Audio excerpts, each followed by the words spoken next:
নির্বাচন যত ডিলে হবে দেশের সংকট তত ঘনীভূত হবে এবং সেই ঘনীভূত সংকট থেকে যে কোনো ধরনের অনাকাঙ্ক্ষিত পরিস্থিতি তৈরি হতে পারে। নির্বাচন কমিশন জাতীয় নির্বাচন নিয়ে খুবই সিরিয়াস এবং প্রধান উপদেষ্টা নিজেও সিরিয়াস।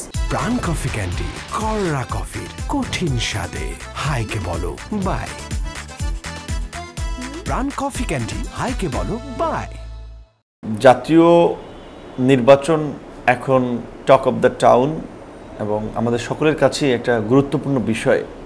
অন্তর্বর্তীকালীন সরকার দায়িত্ব নেয়ার গত এক বছরে আমরা যে পরিস্থিতি দেখছি তাতে আমরা মনে করি আসলে নির্বাচন যত ডিলে হবে দেশের সংকট তত ঘনীভূত হবে এবং সেই ঘনীভূত সংকট থেকে যে কোনো ধরনের অনাকাঙ্ক্ষিত পরিস্থিতি তৈরি হতে পারে। সেই কারণে আমরা মনে করি যে নির্বাচনটা দ্রুত হওয়া খুব জরুরি। আজকে নির্বাচন কমিশন তার কাজের একটা রোডম্যাপ আংশিক প্রকাশ করেছে, যেটাও আমি মনে করি যে নির্বাচন কমিশন যে নির্বাচনী ট্র্যাকে বা নির্বাচনী লাইনে সেটা তারা বুঝিয়েছে। এবং আমি শুরু থেকে লক্ষ্য করেছি যে নির্বাচন কমিশন জাতীয় নির্বাচন নিয়ে খুবই সিরিয়াস এবং প্রধান উপদেষ্টা নিজেও সিরিয়াস। সো প্রধান উপদেষ্টা সিরিয়াস, নির্বাচন কমিশন সিরিয়াস, রাজনৈতিক দলগুলো সিরিয়াস। সুতরাং এখানে নির্বাচন ডিলে হওয়ার কোনো ওইভাবে উল্লেখযোগ্য কারণ আমি দেখি না। তবে শঙ্কা আছে যে কোনো ধরনের পরিস্থিতি নির্বাচনকে পিছিয়ে দিতে পারে, যেহেতু এই গণ অভ্যুত্থানের অংশীজন তাদের মধ্যে এখন জুলাই সনদের বাস্তবায়ন নিয়ে বা জুলাই সনদ নিয়ে একটা বিভাজন দেখা যাচ্ছে এবং আগামী নির্বাচনের প্রক্রিয়াটা কী হবে সেটি নিয়ে একটা মতানৈক্য দেখা যাচ্ছে। তো এই মতানৈক্য যদি রাজপথে গড়ায় তাহলে কিন্তু এখান থেকে একটা অনাকাঙ্ক্ষিত পরিস্থিতি তৈরি হতে পারে। তো আমি সকলকেই বলবো যে আমাদের যে যৌক্তিক দাবি দেওয়া আছে সেটা যতটুকু পারি আমরা নির্বাচনের আগে আলাপ আলোচনার মধ্যে দিয়ে একটা সমঝোতা বা কনক্লুশনে পৌঁছাই।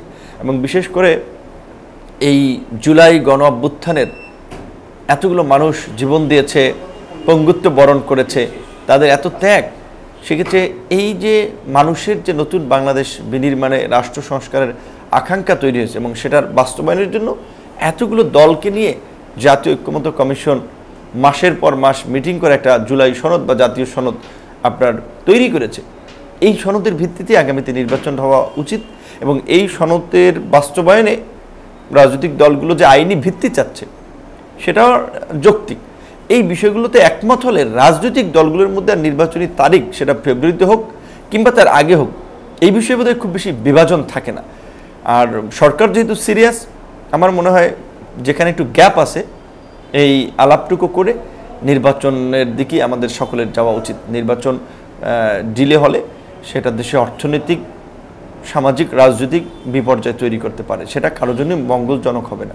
এর রোডম্যাপ আমি নির্বাচনের কমিশনের কাজের সিরিয়াসনেসটাকে আমি দেখছি এবং কার্যত এই নির্বাচন কমিশন গঠনের পর থেকে তো ওনারা যে ফর্মালিটিসগুলো থাকে যে নিবন্ধিত রাজনৈতিক দল সমাজের বিভিন্ন স্টেক হোল্ডারদের সাথে মত বিনিময় করে মতামত নেয়, এটা ওনারা করে নাই, কারণ দেশেরই পরিস্থিতিটা একটা ভিন্ন রকম ছিল। সো এখন একটা রোডম্যাপ দিয়েছে যে তারা অংশীজনদের সাথে বসবে, যারা ভোটার তালিকা হাল নাগাদ করে চূড়ান্ত এবং যাদের ভুল আছে সেগুলো সংশোধন করা, এই ধরনের যে কার্যক্রম, তাদের একটা কার্যক্রমের একটা অংশের আংশিক রোডম্যাপ তারা প্রকাশ করেছে। মানে সবাইকে নির্বাচনী কাজে মনোনিবেশ করার জন্য বা তারা যে নির্বাচনে সিরিয়াস এবং নির্বাচন নিয়ে যে সংকটের কথা অনেকে বলছে সেইটাকে দূর করার জন্য তারা আমি মনে করি একটু অ্যাডভান্স পদক্ষেপে আজকে একটা ধারণা দিয়েছে। এটা খুব ইতিবাচক। এর ফলে নির্বাচন নিয়ে আমার মনে হয় যে সংখ্যাটা কিছুটা হলেও একটু কাটবে।